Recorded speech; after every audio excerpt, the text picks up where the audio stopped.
सुकूते ढाका के 50 साल 16 दिसंबर 1971 पाकिस्तान की तारीख का स्याह तरीन दिन, जब भारत की मजमूम साजिशों से दुनिया की सबसे बड़ी इस्लामी मुमलिकत दो लख्त हो गई और बांग्लादेश के नाम से नई रियासत वजूद में आ गई। इस वाक़े को सुकूते ढाका के नाम से याद किया जाता है।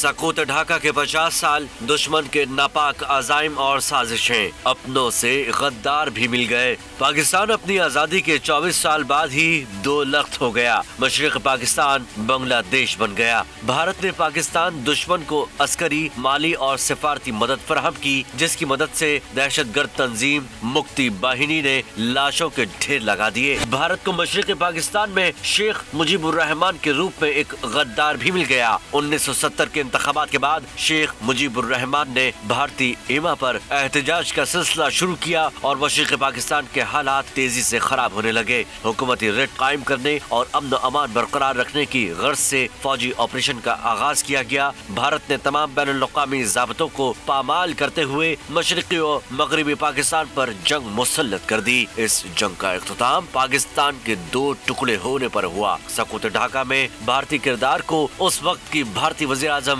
इंदिरा गांधी और मौजूदा वज़ीर आज़म नरेंद्र मोदी ने भी तस्लीम किया। सब्सक्राइब करें और बेल दबाएं ताकि कोई खबर रह न जाए।